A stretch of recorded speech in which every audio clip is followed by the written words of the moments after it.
အခုညဘက်ကြီးမင်းတယောက်ထဲနားထောင်နေရဆိုတာသိကြရဲ့လားမင်းနောက်မှာတယောက်ယောက်ရှိနေတယ်လို့ခံစားရဘူးလား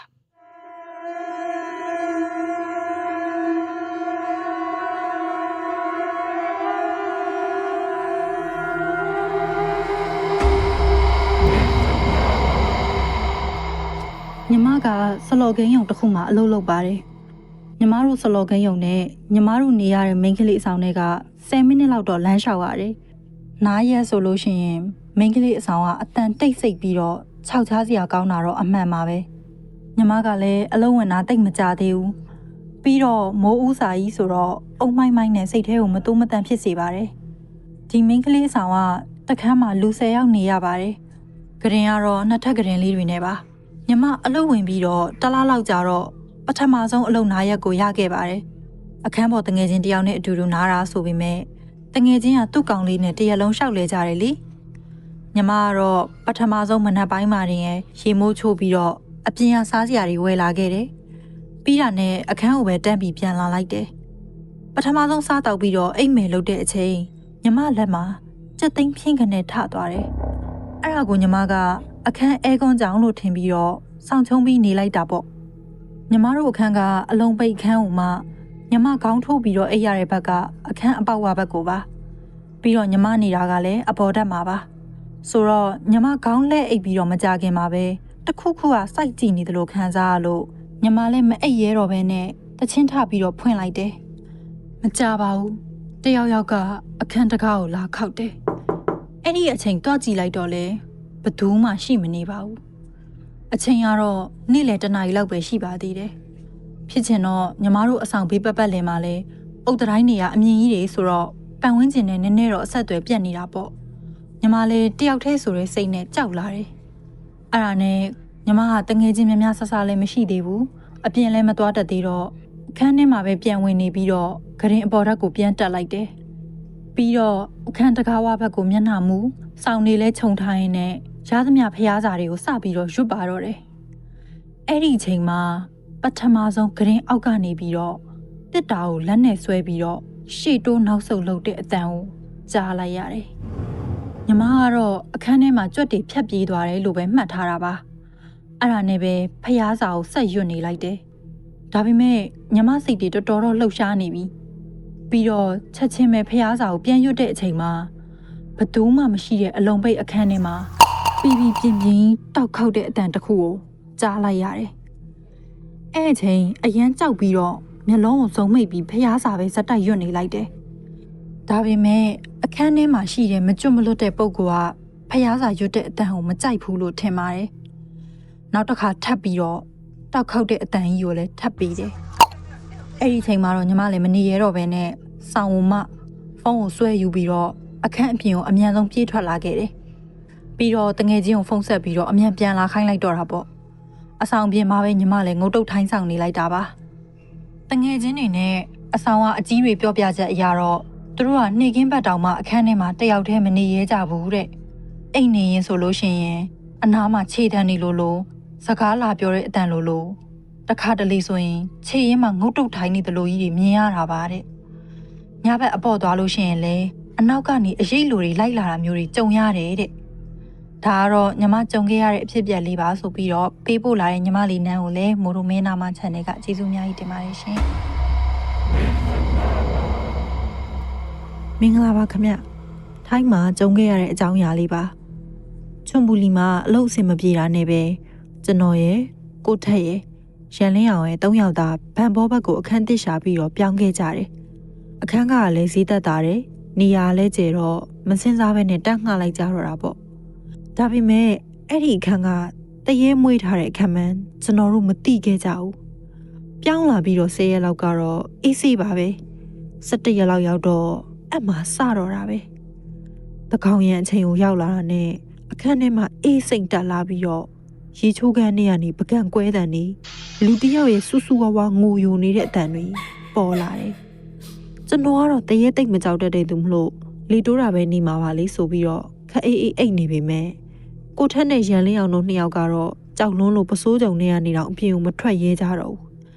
မ နဲ့ရောက်တော့အိမ်သားတကားဝမှာသွေးလိုနီးရဲနေတဲ့လက်ဝါးရာကြီးတွေကိုအထက်ထက်ထင်းနေတာကိုတွေ့လိုက်ရတယ်ကိုထက်ဆိုလို့ရှိရင်ကြောက်လွန်းလို့နှလုံးရက်မတက်တုန်နေပြီးတော့ရန်လင်းအောင်ဆိုလို့ရှိရင်လည်းအဝတ်အစားတွေပါတိမ့်ပြီးတော့အခန်းထဲကပြေးထွက်ဖို့ပြေးနေတော့တာအဲ့ဒါနဲ့ပဲကျွန်တော်ကလည်းပြောင်းစရာနေရာမှာမရှိတာဆိုပြီးတော့ချော့ပြောရတော့တာပေါ့နောက်နေ့ဒီမှာဆိုရင်ပိုးဆိုးလာတယ်အခန်းတောင်မှာသပင်စုပ်ဖွားနဲ့မျက်လုံးကလည်းမရှိဘူးသွေးပုတ်တွေစီးကြနေတဲ့တရေမကြီးကလေးဘက်ထောက်ကြီးတွားပြီးတော့ကျွန်တော်တို့စီကိုဥတီလာတာကိုထက်နဲ့ရန်လင်းအောင်တို့နဲ့အတူတူမြင်လိုက်ရတာပါအဲ့လိုမြင်လိုက်ရပြီးတော့ကျွန်တော်တို့တွေစူးစူးဝါးဝါအော်ဟစ်ပြီးတော့တတိလစ်မတ်တက်ဖြစ်သွားခဲ့ကြတယ်အဲ့ဒါနဲ့အခန်းပြင်ကိုထွက်နေကြတော့မှပဲငိမ့်သွားတော့တာအခန်းထဲမှာဖုန်းတွေကြံတာတော့မှတော့မယူရဲကြတော့ဘူးပေါ့ဗျာအဲ့ဒီညကတော့အခန်းပြင်မှာပဲမအိပ်ဖဲနေကြရတာပေါ့အလုတ်ကဆက်ချုပ်တာပါအလုတ်လည်းအစောကြီးသွားကြရတာပေါ့အခန်းမှာမနေရဲကြတော့လို့ကိုထက်နဲ့ရန်လင်းအောင်ကတော့အခန်းပြောင်းမှုပဲပြောနေတာကျွန်တော်ကလည်းဘာလို့ဒီလောက်ခြောက်နေရလဲသိကျင်တာနဲ့အခန်းပိုင်ရှင်ကိုမေးကြည့်တော့မှအခန်းပိုင်ရှင်ကလည်းမြမပဲခမသူပြောတာကတော့အရင်အခန်းပိုင်ရှင်ကထိုင်းအဖိုးကြီးတယောက်တဲ့လောင်းကစားနိုင်အောင်မွေးထားတာလို့ပြောတယ်အစာကျွေးဖို့မေ့နေတာနဲ့ရက်ကြော်သွားလို့တိုက်ပေါ်ကဝင်းပူပြီးတော့ခုံးချသွားတာလို့ပြောတယ်အဲ့ဒါနဲ့ပဲထပ်မေးရတော့တာပေါ့အရင်ကရောအဲ့ဒီအခန်းမှာလူတွေနေလားဆိုတော့9ရက်6ရက်လောက်နေပြီလို့ရှိရင်အကုန်ပြောင်းသွားကြတာတဲ့နောက်ရက်တွေလည်းအချောက်ခံရပါတယ်အရင်ကြီးတော့မစိုးတော့ဘူးခမအိမ်သားရေဆွဲချပြီးတော့ကျွန်တော်တို့တွားကြည့်ရင်ရေတစ်စက်တောင်မှမရှိပါဘူးကိုထက်နဲ့ရန်လင်းအောင်ကတော့ပြောင်းမဲကြည့်ပဲစက်တိုက်ပြောနေတာညတိုင်းဆိုတော့အိမ်ကြီးကလည်းပြက်ကြောက်ကလည်းကြောက်နေကြတာပေါ့နောက်တစ်နေ့ညမှာတနားရီကျော်လောက်ကြီးတကားတွေအသေးတန်ခောက်လမ်းလျှောက်တဲ့ခြေတံတွေကိုလည်းကြားရတယ်နိုင်ရန်တွေကိုလည်းတအုံအုံထုတာကျွန်တော်တို့လည်းပင်ပန်းပြီးတော့အိတ်မရတော့ဘူးပေါ့ဗျာအဲ့ဒါနဲ့စိတ်ကတိုးလာပြီးတော့ဘာဖြစ်ချင်နေရလဲဘာလို့ချင်နေရလဲဆိုပြီးတော့မေးတော့တာပေါ့အဲ့လောက်တောင်ဖြစ်နေငါ့ကိုထင်ပြဆန်းကွာဆိုပြီးတော့ပြောလိုက်တာအဲ့ဒီချိန်မှာပဲအရေးအဖြူကြီးတစ်ခုဖြတ်ပြေးသွားတာကိုမြင်လိုက်ရတယ်အနက်ကလည်းစိတ်ရွှင်ရွှင်အနံ့ကြီးရတယ်ဗျာတော်တော်ဆူဆူကြီးပါပဲအဲ့ကြတော့မှအတွေးဝင်လာတာကဖုန်းနဲ့ရိုက်ရင်မြင်ရတယ်ဆိုလို့ဖုန်းယူပြီးတော့အကုန်ပတ်ပြီးတော့ရိုက်တာ10ပုံလောက်တော့ရှိမယ်ထင်တယ်နောက်ဆုံးရိုက်တဲ့ပုံမှာအရေးအဖြူကြီးတစ်ခုကိုမြင်လိုက်ရတယ်အဲ့ဒါနဲ့ကျွန်တော်လည်းကြောက်စိတ်ဝင်လာပြီးတော့အခန်းထဲကိုပြန်ပြီးတော့အိတ်မလို့လှုပ်တယ်ရန်လင်းအောင်နဲ့ကိုထက်ကတော့ကြောက်လွန်းလို့မျက်ရည်တွေပါကျနေတာဗျာအဲ့နဲ့ကျွန်တော်လည်းဒီတိုင်းဆိုရင်မဖြစ်တော့ဘူးဆိုပြီးတော့အလုရှင်တထေးကိုဖြစ်ချောင်းကုံစင်ပြော့ပြပြီးတော့အခန်းပြောင်းကြရတော့တာပေါ့အဲ့တရေမှာထိုင်းမှာတဲ့သူ့ကိုယ်သူကျိုးဆွဲချသေးတာအောင်မှမွေးထားတာလဲ15နှစ်ကျော်ပါပြီတဲ့ကျွန်တော်တို့နေတဲ့အခန်းထဲမှာပါအခုတော့ကျွန်တော်တို့3ယောက်အခန်းပြောင်းလိုက်ပါပြီအဲ့အခန်းမှာစုစုပေါင်း19ရက်ပဲနေခဲ့တယ်ခမရိုက်မိတဲ့ပုံလေးကိုလည်းပို့ပေးထားပါတယ်မင်းနာမ channel ကိုအမြဲအားပေးနေတာပါခမအလုပ်လုပ်ရင်းနဲ့လည်းအမြဲတမ်းနားထောင်ဖြစ်ပါတယ်ဒီထက်မကလည်းအောင်မြင်ပါစေခမနောက်ကြုံရတာတွေကိုလည်းပြောပြပါအောင်မယ်ကျွန်တော်နာမည်ကတော့ရှိုင်းထိုင်အောင်ပါခမလို့ပေးပို့ပေးလာတဲ့မောင်လေးကိုလည်းမိုးရိုမင်းနာမ channel ကကျေးဇူးအများကြီးတင်ပါတယ်ရှင်ကျွန်တော်ခုပြောပြမယ့်အကြောင်းအရာကကျွန်တော်ကိုယ်တိုင်လက်တွေ့မလို့တရေတစီရှိရဲဆိုတာကိုယုံခဲ့ရတာ YouTube မှာလည်းတရေတစီအကြောင်းတွေကိုနားထောင်ဖြစ်ပါတယ်အမြဲတမ်းလိုပါပဲဇက်ကောင်ဖြစ်ပြောပြတယ်လို့ပဲကျွန်တော်ကယုံတာပါအခုကျွန်တော်ကထိုင်းမှာကျွန်တော်အလုပ်ကဝမွေးမြူရေးလုပ်တာပါကျွန်တော်ကညာဆိုင်လုပ်ရတာအဖော်တယောက်လည်းပါပါတယ်ကျွန်တော်အသက်က18နှစ်ပဲရှိသေးတယ်ကျွန်တော်နဲ့အတူတူအလုပ်လုပ်တဲ့အကိုကြီးကအသက်23နှစ်ပါသူ့နာမည်ကကိုဖြိုးလို့ခေါ်တယ်ကျွန်တော်နာမည်ကတော့ဇွဲလေးလို့ခေါ်ပါတယ်ညာဆိုင်မှာကျွန်တော်တို့2ယောက်ပဲအလုပ်လုပ်ရတာပါအလုပ်ရုံက6ရုံရှိပါတယ်အဲ့6ရုံမှာဝမီးဖွားတဲ့ရုံမှာပဲနေရပြီးတော့ဝက်ကလေးတွေကိုကြည့်ပေးရပါတယ်ကျွန်တော်တို့2ယောက်ဆင်းပြီးတော့တစ်ပတ်လောက်နေတော့မူမမှန်တာတွေကစလာတယ်အလုပ်ကညနေ6နာရီကနေပြီးတော့မနက်4နာရီထိလုပ်ရတယ်ညတညမှာကျွန်တော်တို့2ယောက်6ရုံမှာဝမီးဖွားနေတော့အဲ့ကိုသွားခဲ့တယ်ဝက်ရုံမှာကဝက်ကလေးတွေပူမာဆိုးလို့ဆိုပြီးတော့ပန်ကာ10လုံးတောင်တက်ထားတာပါပန်ကာအတန်ကြီးကလည်းတော်တော်လေးကိုကျဲတယ်အဲ့6ရုံမှာကျွန်တော်တို့တူတူဝက်ကလေးတွေကိုအချင်းချိုးဖြတ်ဝက်မကြီးတွေကိုစေးသွင်းပြီးတဲ့နောက်ကျွန်တော်အိတ်ချင်လာပါတယ်အဲ့ဒါနဲ့ဝက်ကလေးတွေအိတ်တဲ့တန်ပြားပေါ်မှာကျွန်တော်လည်းလှဲအိတ်လိုက်တယ်အဲ့အချိန်မှာကျွန်တော်နောက်ကနေပြီးတော့ခြေတံတစ်ခုကြားလိုက်ရတယ်ကျွန်တော်ကလည်းတရေတစီတွေပါတွေအယုံအကြည်မရှိတာမလို့ ကိုကြီးကိုဖြိုးလိုပဲထင်ပြီးတော့ဆက်အိမ်နေခဲ့တာပါအမှကျွန်တော်နားတွေကိုကြားလိုက်ရတယ်ကျွန်တော်စိတ်ဆိုးမှန်ဆိုအတန်ကြီးနဲ့ထိုင်းလိုအော်ချလိုက်တာပါအတန်ကတော့အဖွားကြီးတယောက်ရဲ့အတန်မျိုးဗျအဲ့ဒါနဲ့ကျွန်တော်လည်းထပြီးတော့ကိုဖြိုးစီကိုပြေးခဲ့တယ်ကိုဖြိုးကိုပြောပြပြီးတော့နှစ်ယောက်စလုံးအမှမနေရတော့လို့အောက်ထက်ကထမင်းစားရုံမှာပြန်ပြီးတော့နေနေတာပါနောက်2ပတ်3ပတ်လောက်ကြာတော့နေဆိုင်လောက်တဲ့အမကြီးနှစ်ယောက်ကည9နာရီမှာ OT ဆင်းရတယ်ကျွန်တော်တို့ကအလုပ်ကိုပုံမှန်အတိုင်းလာခဲ့တာပေါ့အလုပ်မှာကဝက်တီယောဂမဖြစ်အောင်ဆိုပြီးတော့ရေချိုးပြီးမှ2ယောက်သား6ရုံဘက်ကိုသွားရတယ်6ရုံဘက်ကိုမရောက်ခင်3ရုံအပြင်ဘက်မှာအဲ့အမကြီး2ယောက်နဲ့တွေ့လိုက်တယ်တယောက်ကတော့ကျွန်တော်အမဝမ်းခွဲပါကျန်တဲ့တယောက်ကတော့ကျွန်တော်အတိအမတယောက်ပေါ့ကျွန်တော်အမဝမ်းခွဲကငိုနေရနဲ့ဘာဖြစ်တာလဲလို့မေးတော့အမသူတို့တရေ6ခံရတယ်လို့ပြောတယ်ကျွန်တော်ကလည်းယုံချင်းမယုံချင်းဖြစ်နေတာပေါ့ကိုယ်တိုင်ကလည်းအချောက်ခံထားတော့တဝက်လောက်ကတော့ယုံနေမိပါတယ်အဲ့နဲ့သူတို့2ယောက်ကိုပါကျွန်တော်အလုပ်လုပ်တဲ့6ရုံဘက်ကိုခေါ်သွားပြီးတော့ကျွန်တော်တို့နားမှာပဲနေပြီးမှအဲ့3ရုံဘက်ကိုလိုက်ပြီးတော့ဝက်ကလေးတွေကိုအစာထည့်ပေးမယ်ဆိုပြီးတော့ပြောတယ်အဲ့နဲ့ကျွန်တော်တို့လည်းလှုပ်ရှားရှိတာတွေကိုလုပ်ပြီးတော့သူတို့ကိုခေါ်သွားတယ်ကျွန်တော်တို့အလုပ်တွေပြီးတဲ့အချိန်မှာတော့8နာရီထိုးနေပါပြီသူတို့2ယောက်နဲ့3ရုံကိုပြန်လာတော့မူမမှန်တာတစ်ခုမှတော့မတွေ့သေးပါဘူးကျွန်တော်အမဝမ်းခွဲကဝက်ကလေးတွေအတွက်အစာထဲဖို့အစာအိတ်ယူနေတဲ့အချိန်မှာထိုင်းရပီမိုင်ပွဲတွေမှာမှုတ်တဲ့လဲမှုတ်တဲ့အတန်တစ်ခုကိုကြားလိုက်ရတယ်။အဲ့အမ2ယောက်စလုံးကြားလိုက်ရတာပါ။ကိုဖြိုးကတော့မကြားဘူးလို့ပြောတယ်။အဲ့ဒါနဲ့ကျွန်တော်တို့လည်းခဏလောက်ငြိမ်လေးနေပြီးတော့အဲ့အတန်ကိုနားဆိုင်ကြည့်လိုက်တယ်။ဒီတစ်ခါတော့အဲ့ဒီနှဲမှုတ်တဲ့အတန်ကြီးကိုထင်းထင်းရှားရှားကိုကြားလိုက်ရတာ။အဲ့ဒီနှဲကိုဂိုင်းပြီးတော့ဟိုဘက်ပြေးလိုက်ဒီဘက်ပြေးလိုက်နဲ့မှုန်နေတဲ့ပုံစံမျိုးပါအဲ့ဒါနဲ့4ယောက်သားကြောက်ပြီးတော့ပူးကန်နေတဲ့အချိန်မှာအသက်နှစ်ကြီးတစ်ခုဟိတိုက်ပြီးတော့ငိုတဲ့အတန်ကြီးကနားထဲကိုရောက်လာတယ်အဲ့ဒါနဲ့ကျွန်တော်တို့လည်းကြောက်ပြီးတော့တစ်ရုံဘက်ကိုပြန်ပြေးလာတာပါတစ်ရုံအပြင်ဘက်မှာမီးသီးလေးတွေထွန်းပြီးနေနေတဲ့ချိန်မီးသီးလေးတစ်လုံးကလေမတိုက်ဖဲနဲ့လှုပ်နေခဲ့တယ်ကျွန်တော်တို့လည်းဖျားစာရွတ်တဲ့လူကရွတ်နဲ့အဲ့လိုမျိုးတွေရွတ်ဖတ်နေတဲ့အချိန်မှာဖះစာရွတ်ခါမှာပိုးပြီးတော့အဲ့မီတီလေးကလှုပ်လာတယ်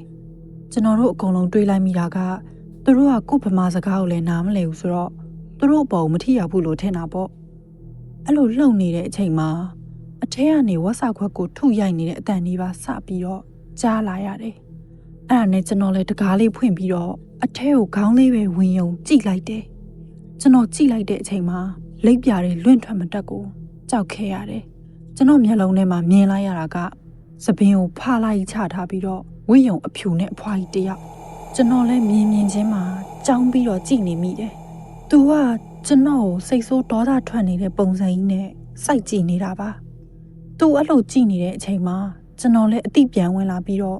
ကြံတဲ့3ယောက်ကိုခေါ်ပြီးတော့ပြေးခဲ့ပါတယ်။တခြားယုံအောက်ကိုရောက်တော့4ယောက်လုံးကပူကပ်ပြီးတော့ထိုင်နေခဲ့တာ။အဲ့လိုထိုင်နေတာကလည်းစတူကန်တစ်ခုထဲမှာပါ။အဲ့စတိုကန်နဲ့တစ်ယုံနဲ့ကနီးနီးလေးရဲ့ပါကိုကြီးကိုဖြိုးကိုလည်းပြောပ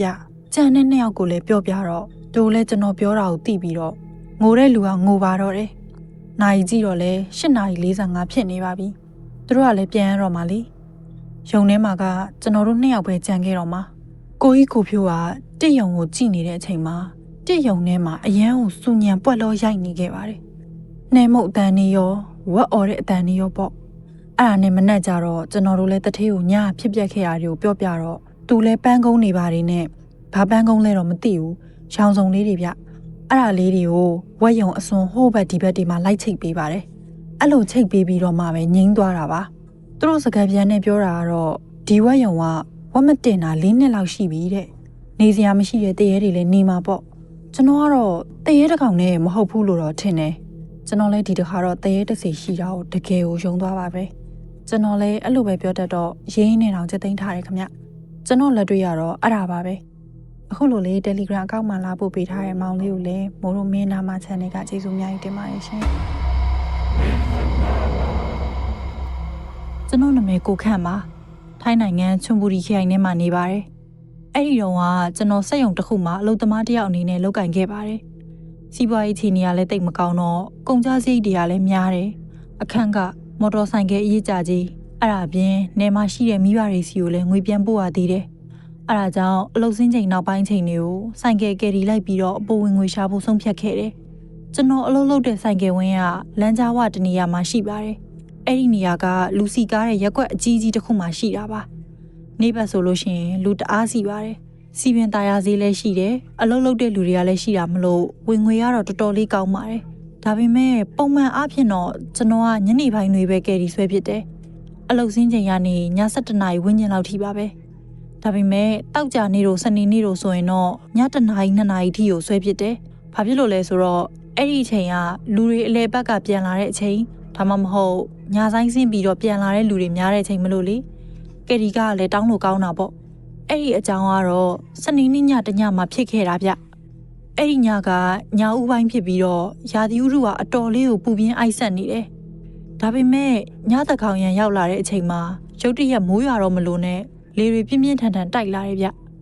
ပန်ဝင်းကျင်ကလည်းထူးထူးဆန်းဆန်းမှိုင်းမှိုင်းပြက်ပြက်ဖြစ်လာပြီးတော့လွမ်းစရာကောင်းလာပါတယ်အဲ့ဒီအချိန်ကနာရီတောင်မှ1:45 မိနစ်လောက်ရှိနေပါပြီဝင်းထဲကတခြားတငယ်ချင်းအကိုတွေလည်းတယောက်ပြီးတယောက်အိမ်ပြန်ကုန်ကြပါပြီနောက်ဆုံးကြံခဲ့ရတော့ကယ်ရီဆောက်တဲ့နေရာမှာကြံခဲ့တဲ့ကျွန်တော်တယောက်တည်းပါစိတ်ထဲမှာတော့2 နာရီအထိတကယ်လို့ခရီးသည်မရသေးဘူးဆိုရင်ကျွန်တော်လည်းအခန်းပြန်ပြီးနားမယ်လို့ပဲတွေးထားတာပါဒါပေမဲ့ကျွန်တော်ဆိုင်ကယ်ပေါ်မှာထိုင်နေနဲ့ဖုန်းကိုကြည့်နေတော့မှပဲရုတ်တရက်ဆိုသလိုမိန်းကလေးတယောက်ကကယ်ရီဝင်းထဲကိုပြေးတယ်လို့လမ်းလျှောက်ပြီးရောက်လာတယ်ပြောရရင်တော့အမြန်ကိုအလျင်စလိုလမ်းလျှောက်လာတဲ့ပုံစံမျိုးပါအကောင်မလေးရဲ့ပုံစံကမောပန်းနေတဲ့ပုံပေါ်ပြီးတော့မျက်နှာမှာလည်းစိုးရိမ်ပူပန်နေတဲ့ပုံကိုမြင်ရတယ်သူကကျွန်တော်ရှီကိုတန်တက်မတ်မတ်လျှောက်လာပြီးတော့မေးတယ်အကိုတလန်းကြားတွေကိုလိုက်ပို့ပေးလို့ရမလားရှင်တမီတလန်းကြားတွေကိုဝင်မဲ့ဆိုင်ကယ်လုံးဝရှာမရဘူးဖြစ်နေလို့ဟိုဘက်ချမ်းမှာစောင့်နေတာ1 နာရီတောင်ရှိပြီဒါပေမဲ့ဖြတ်သွားတဲ့ဆိုင်ကယ်တစ်စီးကမှတမီကိုလိုက်ပို့မပေးဘူးအကိုအဲ့ကြောင့်အကိုတမီကိုကယ်ရီလေးလိုက်ပို့ပေးလို့ရမလားသူပြောတဲ့နေရာကကျွန်တော်တို့နေရာနဲ့ဆိုရင်တော့နည်းနည်းလမ်းနဲ့လမ်းကြားရှည်ကြီးတစ်ခုပါအဲ့ဒီလမ်းကြားကတခြားလမ်းမကြီးတစ်ခုကိုဖောက်ထွက်လို့ရတဲ့ဖြတ်လမ်းလိုပဲဒါပေမဲ့လမ်းကတော့အရန်ရှည်တယ်နေ့ဘက်အချိန်တွေဆိုလို့ရှိရင်တော့ကျွန်တော်ကိုယ်တိုင်လဲစာရွက်စာရွက်တွေသွားပို့တာတို့ပစ္စည်းတွေသွားပို့တာတို့ဆိုရင်အဲ့ထဲကိုတစ်ခါတလေတော့ဝင်မှုပါတယ်ဒါပေမဲ့ခရီးသည်တွေကိုတော့တစ်ခါမှလိုက်မပို့ဖြစ်ပါဘူးဘာလို့လဲဆိုရင်လမ်းကြားတစ်ထဲမှာညဘက်အချိန်တွေဆိုကယ်ရီဆွဲတာကြားတဲ့ဆရာကြီးတွေတောင်မှကြောက်ရတဲ့လမ်းကြားတစ်ခုလိုတတ်မှတ်ထားလို့ပါအဲ့ဒီလမ်းကြားထဲမှာနေတဲ့လူတွေတောင်မှည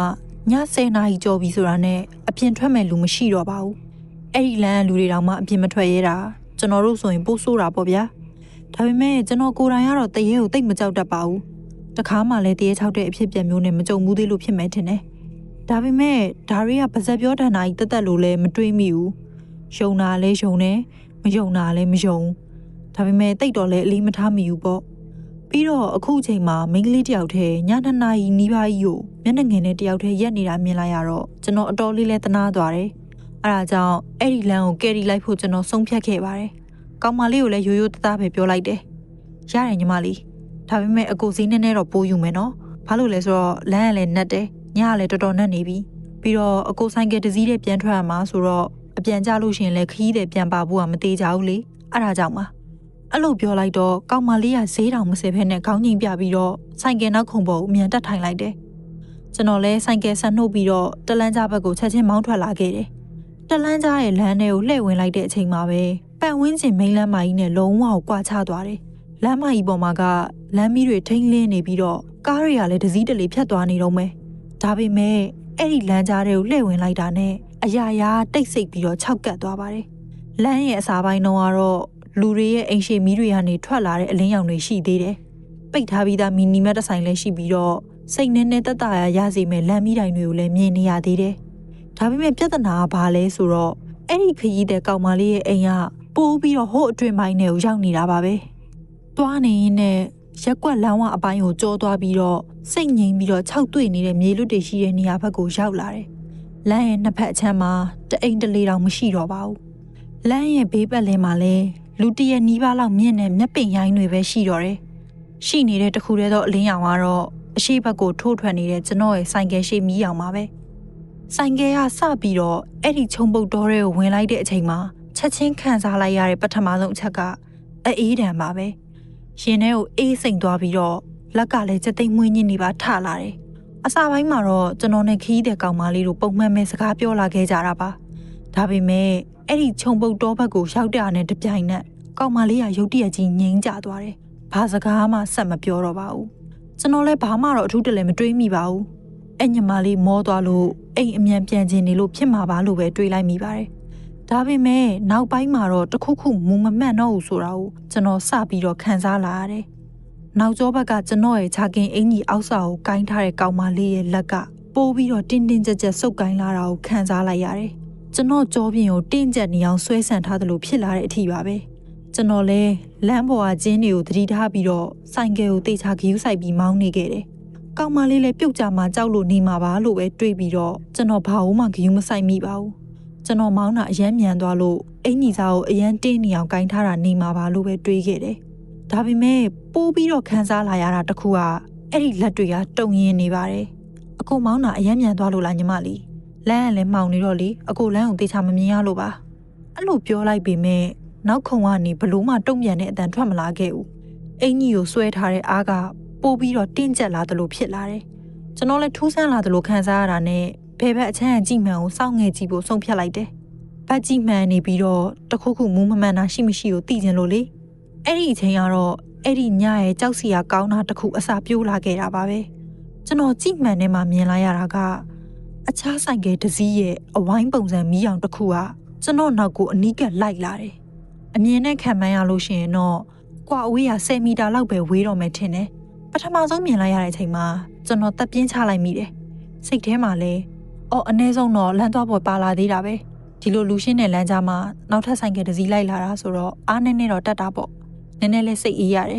ကျွန်တော်ကတော့အဲ့လိုပဲတွေးလိုက်တာပါဒါပေမဲ့အဲ့ဒီဆိုင်ကယ်ကိုနောက်ကြည့်မှန်းနေတဆင်စိုက်ကြည့်ပြီးတော့ခုနကစိတ်အေးရတဲ့ခံစားချက်ကတဖြည်းဖြည်းထူးဆန်းတဲ့ခံစားချက်အဖြစ်ပြောင်းသွားတယ်နောက်ကနေလိုက်လာတဲ့မော်တော်ဆိုင်ကယ်က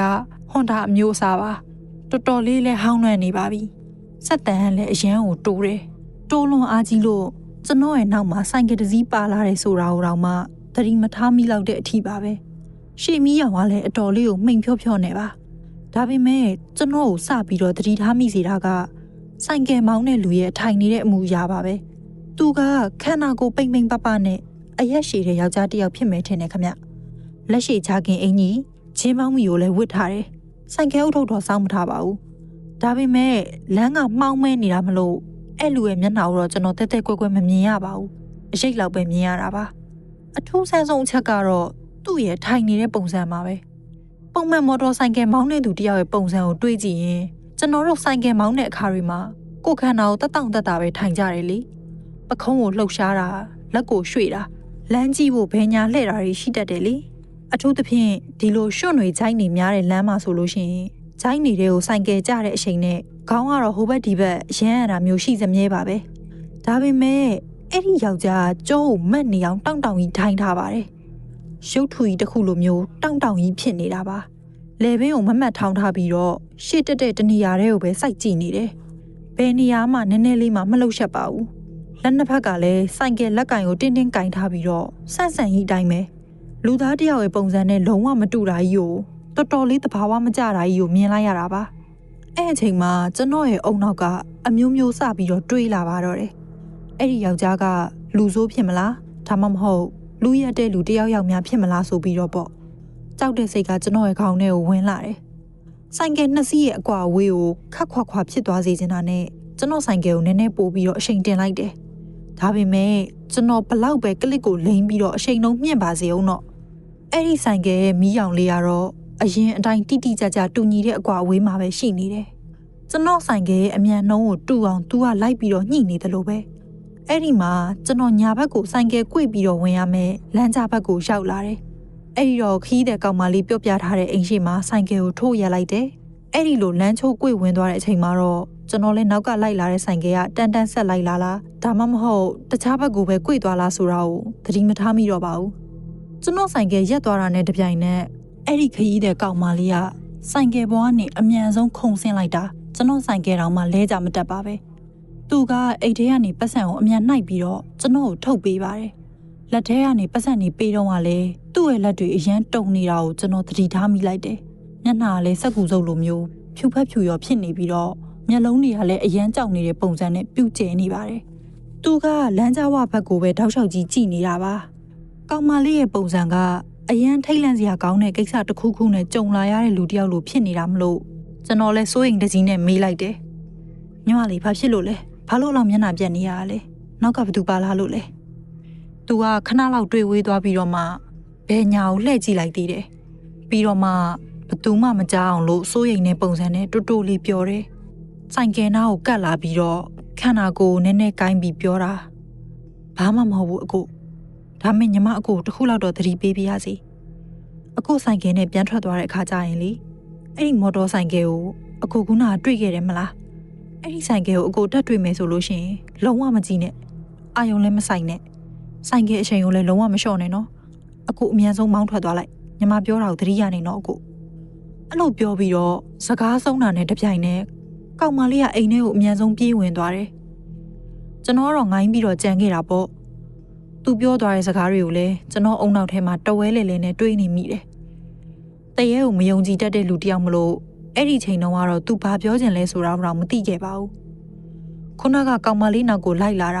တေချာပေါက်လူဆိုးတွေပဲဖြစ်မှာပါ။သူလည်းအရင်တုန်းကအဲ့လိုမျိုးအလိုက်ခံရဘူးလို့ဖြစ်မယ်။ဒါမှမဟုတ်ဒီနားမှာလူဆိုးတွေရှိရဲဆိုတဲ့သတင်းတွေကြီးနေတော့အဲ့ဒါကြောင့်ကျွန်တော်ကိုမှားတာနေမှာပါလို့ပဲတွေးလိုက်မိတယ်။အဲ့လိုတွေးပြီးရတဲ့ကျွန်တော်လည်းဆိုင်ကယ်ကိုအမြန်ဆက်နှုတ်ပြီးတော့ဒီလမ်းကြားငယ်တွေကနေထွက်ဖို့ပြင်လိုက်တယ်။စိတ်ထဲမှာတော့အမောင်တူတွေကနေလွတ်မြောက်ဖို့လမ်းမကြီးစီကိုအမြန်ဆုံးပြန်တက်ရမယ်ဆိုတဲ့အတွေးတစ်ခုပဲရှိတာပါ။လမ်းကြားငယ်တွေကနေဆိုင်ကယ်ကိုအမောင်းထွက်လာပြီးတော့ကျွန်တော်ဝင်လာတဲ့တစ်လမ်းကြားကွေတွေကိုပြန်ရောက်လာတယ်။အပြန်မှာပတ်ဝန်းကျင်အခြေအနေကအလားတုံးအထက်အစာပေါင်းများစွာပို့ပြီးတော့ကြောက်စရာကောင်းနေတယ်။ဘာလို့လဲဆိုတော့ဒီတစ်ခေါက်မှာကျွန်တော်နောက်မှာခရီးသည်ပါမလာတော့ဘဲနဲ့ဟာတာတာကြီးဖြစ်နေလို့ပါ။လူသူကင်းမဲ့ပြီးတော့ခြုံပုတ်တော်ကြီးတွေရှိတဲ့နေရာကိုဖြတ်မောင်းသွားတိုင်းတိတ်ဆိတ်နေတာမလို့ကျွန်တော်ပို့ပြီးတော့ကြောက်လာပါတယ်။ဆိုင်ကယ်ကိုတင်းနဲ့မမတ်ဆက်မောင်းလာပြီးတော့မျက်လုံးကလည်းအရှိရလမ်းမကြီးစီကိုပဲအာရုံစိုက်ထားတယ်။3မိနစ်4မိနစ်လောက်မောင်းလာပြီးတဲ့နောက်မှာဘယ်ဘက်ချမ်းကမျက်စိထောင်စွန်းအနောက်ဘက်ကနေပြီးတော့လင်းထွက်လာတဲ့အရာတစ်ခုကိုမြင်လိုက်ရတယ်။ဟုတ်ပါတယ်။အဲ့ဒီဆိုင်ကယ်အဟောင်းကြီးပါပဲ။ဘယ်ကနေထွက်လာမှန်းမသိရပါဘူး။ဒါပေမဲ့ဒီတစ်ခေါက်မှာတော့အဝေးကြီးကနေလိုက်လာတာမဟုတ်တော့ဘူးခင်ဗျ။ကျွန်တော်ရဲ့နောက်ကအကွာအဝေးနီးနီးလေးကနေလိုက်လာတာပါ။အဲ့ဒီအချိန်မှာမီးရောင်ကကျွန်တော်ဆိုင်ကအနောက်ဘက်ချမ်းကိုထိုးကျလာပါတယ်။အဲ့ဒီစက္ကန့်ပိုင်းမှာပဲကျွန်တော်ချက်သိန်းတွေထပြီးတော့ပြန်ကြောက်လာတာပါ။ခီးတဲ့ညီမလေးရဲ့သတိပေးစကားကိုလည်းကျွန်တော်ခေါင်းထဲမှာပြန်ပြီးတော့ကြားရောက်မိလာတယ်။ဒါပေမဲ့လူဆိုတာတစ်ခုခုကိုမလုံးနဲ့လို့တားဆီးလေသိကျင်စိတ်ကကြောက်စိတ်ကိုအမြဲတမ်းအနိုင်ယူလေးပါပဲ။ပြီးတော့ကျွန်တော်ကလည်းယောက်ျားလေးတစ်ယောက်ဖြစ်နေတော့ကျွန်တော်နောက်ကိုလိုက်လာတဲ့ကောင်ကတကယ်ပဲလူဆိုးဟုတ်မဟုတ်ကိုမျက်စိနဲ့တေချာကြည့်ကျင်စိတ်တွေပေါ်လာတယ်။လူဆိုးဆိုလို့ရှိရင်လည်းကိုကာကွယ်လို့ရတာပေါ့။အဲ့ဒီအချိန်ခဏလေးအတွင်းမှာဖြစ်ပေါ်လာတဲ့စိတ်အားထက်သန်မှုနဲ့သိကျင်တဲ့စိတ်ကြောင့်ပဲကျွန်တော်ဘဝမှာလုံးဝအမှားယွင်းဆုံးအလုပ်တစ်ခုကိုလုပ်မိသွားခဲ့တယ်။ကျွန်တော်လီဗာကိုဖြည်းဖြည်းချင်းရှော့ချလိုက်တယ်။ညာဘက်ချမ်းကိုကပ်ပြီးတော့ဆိုင်ကယ်ကိုအရှိန်လျှော့ပြီးတော့မောင်းလိုက်တာပါ။ဘယ်ဘက်ကဆိုင်ကယ်ကိုကြောတက်ပြီးတော့ဘေးချင်းရှင်သွားဖို့လမ်းဖယ်ပေးခြင်းလို့ပါပဲ။ဒါပေမဲ့နောက်ကလိုက်လာတဲ့ဆိုင်ကယ်ကကျွန်တော်ကိုကြောမသွားပါဘူး။အဲ့ဒါဟာအရန်ကိုနီးကပ်လာပြီးတော့မော်တော်ဆိုင်ကယ်ရဲ့ရှေ့ဘိန်းကကျွန်တော်ဆိုင်ကယ်ရဲ့ရှေ့ဘိန်းနဲ့အတူတူပဲဖြစ်လာတဲ့အထီကိုရောက်လာတယ်။အဲ့ဒီချိန်မှာကျွန်တော်အသက်ပြင်းပြင်းတစ်ချက်ရှုသွင်းလိုက်ပြီးတော့ဆိုင်ကယ်ကင်ထားတဲ့လက်ကိုတင်းဆုပ်ကင်လိုက်တယ်။ပြီးတာနဲ့ဘယ်ဘက်ကိုအားကုန်လှည့်ပြီးတော့ကြည့်လိုက်ပါတယ်။အဲ့ဒီချိန်မှာမြင်လိုက်ရတဲ့မြင်ကွင်းကဒီနေ့ဒီအချိန်ထိကျွန်တော်ရင်ထဲမှာဆွဲထင်နေတော့မှာပဲကျွန်တော်ဘေးမှာဘေးချင်းရှင်ပြီးတော့မောင်းလာတဲ့ဆိုင်ကယ်ကခုနကမြင်ရတဲ့ဟွန်ဒါဆိုင်ကယ်ပါပဲဆိုင်ကယ်ပေါ်မှာထိုင်နေတဲ့လူကတော့စော့စော့ဝတ်ထားတဲ့ဂျက်ကက်အင်ကြီးကိုပဲဝတ်ထားတယ်သူ့ရဲ့ထိုင်ဟန်ကတော့ကြောကိုမမှတ်ကြီးထိုင်ထားပြီးတော့လက်နှစ်ဖက်ကဆန့်ဆန့်ကြီးနဲ့ရုပ်ထူကြီးတစ်ခုလိုတောင့်တောင့်ကြီးမောင်းနေတော့မှာပဲဒါပေမဲ့ကျွန်တော်ကိုအလွန်အမင်းတုန်လှုပ်ခြောက်ခြားစေပြီးတော့တတိလစ်သွားအောင်ဖြစ်စေခဲ့တာကအဲ့ဒီလူရဲ့မျက်နှာပါပဲအဲ့ဒီလူရဲ့အပေါ်ပိုင်းမျက်နှာဆိုတာနှာခေါင်းကနေအထက်ပိုင်းမှာဘာဆိုဘာမှရှိမနေပါဘူးမီးရောင်မိန်အောက်မှာကျွန်တော်မြင်လိုက်ရတာကတော့နှာခေါင်းအောက်ဘက်ပိုင်းကနေစပြီးတော့ဖြူဖက်ဖြူရောဖြစ်နေတဲ့နှာခမ်းနဲ့မေးစီပါပဲအပေါ်နှာခမ်းအထံနာမှာမညီမညာနဲ့ပြတ်တောက်သွားတဲ့ပုံစံမျိုးလည်းဖြစ်နေတယ်နှာခေါင်းလည်းမရှိဘူးမျက်လုံးလည်းမရှိဘူးနှာဖူးလည်းမရှိဘူးစပင်လည်းလုံးဝမရှိဘူးခေါင်းတစ်ချမ်းလုံးကလုံးဝပြောင်းနေတာပါပ ပိုးပြီးတော့ရွှန်စရာကောင်းပြီးတော့ကြောက်စရာအကောင်ဆုံးကလေတွေတိုက်နေလို့သူ့ရဲ့ဂျက်ကက်အင်ကြီးတွေလွင့်ထွက်နေတဲ့အချိန်မှာသူ့ရဲ့မေးစီနဲ့နှကန်းတွေကတစ်ခုခုကိုပြောဖို့စူးစမ်းနေတဲ့ပုံစံမျိုးကြီးနဲ့အပေါ်နဲ့အောက်နဲ့ပိတ်လိုက်ဖွင့်လိုက်ဖြစ်နေတာပါဒါပေမဲ့ဘာအတမ်းမှတော့ထွက်မလာခဲ့ပါဘူးအဲ့ဒါကိုမြင်လိုက်ရတဲ့ကျွန်တော်ကတကယ်ကိုရှော့ရသွားခဲ့တယ်တတိလွတ်သွားပြီးတော့လမ်းကြားထဲမှာဦးရဖားရနဲ့အော်ဟစ်နေမိတယ်ကျွန်တော်ကိုယ်ဘွားအမွေးမြင့်နေအကုန်ထောင်းသွားပြီးတော့ကြန့်ရှိနေသေးတဲ့တခုတည်းသောအသိဉာဏ်ကထွက်ပြေးရမယ်ဆိုတာပါပဲကျွန်တော်ထပ်ပြီးတော့မစောင့်နိုင်တော့ပါဘူးအသက်နဲ့လဲပြီးတော့လီဗာကိုအဆုံးထိကိုဆွဲချလိုက်တယ်ကျွန်တော်ဆိုင်ကကအရှိကိုအရှိန်ပြင်းပြင်းနဲ့ခုန်ထွက်သွားပြီးတော့ရှေ့ပြီးနောင်မှပဲမြေကြီးပေါ်ကနေကြွတွက်သွားတဲ့အထိပဲညနာကိုငုံပြီးတော့လီဗာကိုအသေးလဲလိမ့်ထားတယ်တကူလုံးလဲတုံရီနေပြီးတော့ကြောက်စိတ်ကြောင်ကျလာတဲ့မျက်ရည်တွေကလည်းပါးနှစ်ဖက်ပေါ်ကိုစီးကျလာတယ်အဲ့ဒီချိန်မှာဘာမှကိုခယူးမဆိုင်နိုင်တော့ဘူးဒီနေရာကနေလွတ်မြောက်ဖို့တခုတည်းကိုပဲစဉ်းစားမိတော့တာပါဒါပေမဲ့အကြောက်တရားအလောက်နဲ့ပြီးဆုံးမသွားပါဘူးကျွန်တော်အသက်ကုန်မောင်းနေရင်ကနေဆိုင်ကယ်ဘက်မှန်ကိုကြည့်လိုက်မိတယ်အဲ့ဒီမှာတွေ့လိုက်ရတာကအဲ့ဒီခန္ဓာကိုယ်ကြီးကကျွန်တော်ဘေးနားမှာအရင်အတိုင်းမျက်လုံးတဒန်းနဲ့အနေထားကြီးနဲ့ဆိုင်ကယ်ကိုငကိုအတိုင်းမမတ်ကြီးမောင်းပြီးတော့လိုက်လာနေတော့မှာပဲအဲ့ဒီစက္ကန့်ပိုင်းမှာကျွန်တော်သိလိုက်ရတာကကျွန်တော်သာသတိလွတ်သွားမယ်ဒါမှမဟုတ်ဆိုင်ကယ်သာခြိုင်ထဲကိုအရှိန်ပြင်းပြင်းနဲ့ဝင်သွားမယ်ဆိုရင်ဒီတောအုပ်ကြီးရဲ့အလဲမှာတေချာပေါက်ကျွန်တော်ကအလောင်းဖြစ်သွားတော့မှာပါပဲအဲ့ဒီချိန်မှာမျက်စိကိုမှိတ်ပြီးတော့စိတ်ထဲကနေအော်ပြီးတော့ရွတ်ဆိုမိတာဖျားစာတစ်ခုတည်းပါရွတ်နေပေမဲ့ပါဇက်ကတော့အတန်ထွက်မလာဘူးစိတ်ထဲမှာပဲအချိန်ချင်းရွတ်နေမိတာပါချွေးသီးတွေကလည်းကန်ပြီးတော့ထွက်လာတယ်အဲ့ဒီတိတ်ဆိတ်ခြောက်ချနေတဲ့ညတညကကျွန်တော်အတွက်တော့လမ်းကြားရှိတစ်ခုကိုဖြတ်တန်းရတာနဲ့မတူပါဘူးမိုင်မောင်းများစွာကိုဖြတ်ပြီးတော့ဆိုင်ကယ်မောင်းပြီးအိမ်ပြန်နေရတယ်လို့ပါပဲမျက်စိကိုအရှိကိုပဲကြည့်ရင်းနဲ့လီပါကိုတဆုံးထိလှည့်မောင်းနေဘယ်ဘက်ချမ်းကိုလှည့်ကြည့်ဖို့ဆိုတာထပ်ပြီးတော့စိတ်တောင်မကူရဲပါဘူးအဲ့လိုနဲ့ရှေ့ဘက်မှာတစ်ခုခုကိုတော့ဝိုးရွားလေးမြင်နေရပြီလမ်းထိပ်ကစတိုးဆိုင်ရဲ့ဆိုင်းပုတ်မီးရောင်လေးကိုမြင်နေရပြီကားကြီးတွေတက်ဆီတွေအသွားလာရှိတဲ့ပင်မလမ်းမကြီးကိုမြင်လိုက်ရတော့မှကျွန်တော်လွတ်မြောက်တော့မယ်ဆိုတာကိုသဘောပေါက်လိုက်မိတော့တယ်ပြီးတော့လမ်းထိပ်ကနေပင်မလမ်းမကြီးပေါ်ကိုမောင်းထွက်လာပြီးတော့မီးတွေထိန်လင်းနေတဲ့နေရာကိုရောက်လာတယ်အဲ့ဒီတော့မှကျွန်တော်ဆိုင်ကယ်ဘရိတ်ကိုအားကုန်နင်းချလိုက်တယ်ဆိုင်ကယ်ကမြေပြင်ပေါ်မှာချောထွက်သွားပြီးတော့လဲကြမတက်ကိုဖြစ်သွားခဲ့တယ်။ဗဇက်ကလည်းလေဘူးတွေပါထွက်လာပြီးတော့ကျွန်တော်တကူလုံးချွေးတွေနဲ့ရွှဲနေနေတာပါ။ပြီးတော့အသိစိတ်ကိုတင်းပြီးနောက်ဘက်ကိုတစ်ချက်လှည့်ကြည့်လိုက်တယ်။ဘာမှမရှိတော့ပါဘူး။ဆိုင်ကယ်လည်းမရှိတော့ဘူး။အဲ့ဒီလူလည်းမရှိတော့ဘူး။ဘာမှမရှိတော့ဘဲနဲ့မြင်နေရတာကြီးကတော့မှောင်မဲနေတဲ့လမ်းကြားကြီးတစ်ခုတည်းပါပဲ။အဲ့ဒီညကအခန်းကိုအတော်လေးဆိုးရွားတဲ့အခြေအနေတစ်ခုနဲ့ပြန်ရောက်လာခဲ့တယ်။အခန်းကိုဘလို့ပြန်ရောက်လာခဲ့တယ်ဆိုတာတော့မှကျွန်တော်သေချာမမှတ်မိတော့ပါဘူး။အဲ့ညလန့်ဖြတ်ပြီးတော့အဖျားတွေအရန်တက်လာခဲ့ပါတယ်။နောက်တနေ့မနက်ပိုင်းတနင်္ဂနွေနေ့ကျတော့မနက်ပိုင်းအချိန်လောက်မှာကျွန်တော်ရဲ့ဆိုင်ကယ်ကိုစီးပြီးတော့လမ်းထိပ်ကဆိုင်ကယ်ကယ်ရီဂိတ်စီကိုပြန်သွားခဲ့တယ်။ဂိတ်မှာထိုင်ပြီးစကားပြောနေကြတဲ့ကယ်ရီအကိုသမားတွေအတွက်ကော်ဖီလဲဝယ်လာခဲ့တယ်။အကိုတွေကကျွန်တော်ကိုမြင်တော့မျက်နှာဖြူဖက်ဖြူရောဖြစ်နေတာနဲ့ဘာဖြစ်နေတာလဲဆိုပြီးဝိုင်းမိကြတယ်။အဲ့ဒါနဲ့ကျွန်တော်လည်းမင်းညကြုံခဲ့ရတဲ့အကြောင်းအရာတွေကိုအစာအဆုံးပြောပြလိုက်တယ်။ကျွန်တော်ပြောပြလို့ပြီးသွားတဲ့အခါမှာဝိုင်းထဲကလေတူကလုံးဝကိုတိတ်ဆိတ်သွားတယ်။ကယ်ရီကိုတွေကလည်းတယောက်မျက်နှာတယောက်ကြည့်ပြီးတော့ခေါင်းဆောင်အကိုကကျွန်တော်ကိုဒီလိုပြောလာတယ်။မင်းကလွတ်လာခဲ့တာတော်တော်ကန်ကောင်းတာပဲကိုခန့်။မင်းသိလား။ဘာလို့ငါတို့ကညဘက်တေးဆိုလို့ရှိရင်အဲ့ဒီလမ်းကြားတွေကိုပတ်စံဘလောက်ပေးပြီးမလိုက်ကြရလဲဆိုတာ။အဲ့လိုပြောပြီးတော့အဲ့ဒီကယ်ရီအကိုကအမှန်တရားတစ်ခုကိုပြောပြလာတယ်။လွန်ခဲ့တဲ့2နှစ်လောက်က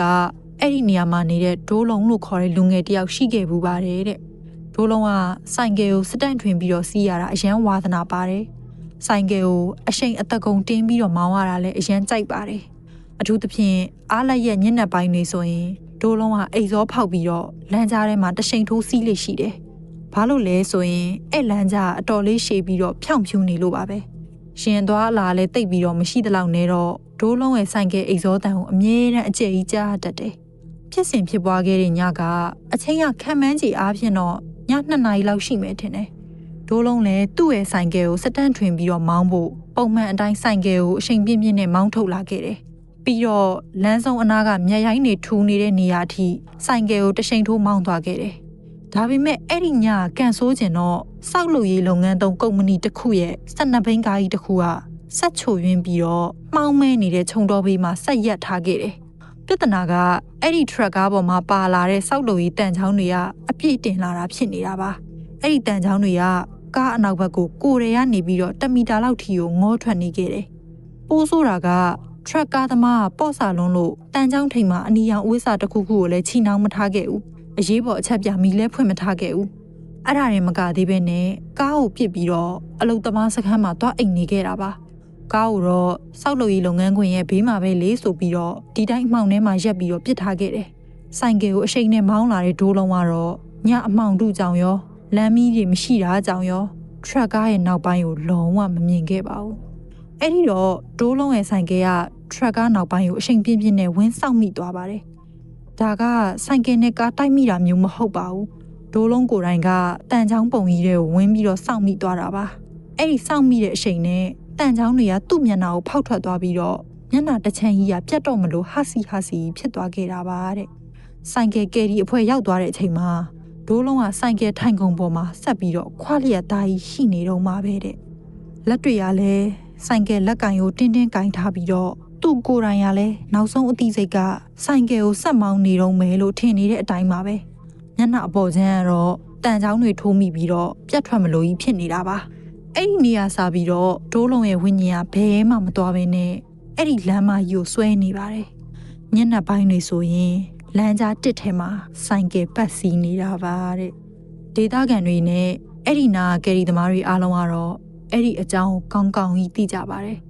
ညဘက်တွေမှာအဲ့ဒီလမ်းကြားကိုဖြတ်သွားပြီးတော့နှိမောင်းတာဖြစ်လမ်းဘေးမှာရက်ဆောင်နေတာဖြစ်လုံးမိပြီဆိုတာနဲ့ဒိုးလုံးကဆိုင်ကယ်နဲ့ရောက်လာပြီးတော့ဘေးချင်းရှင်မောင်းတက်ပါတယ်တဲ့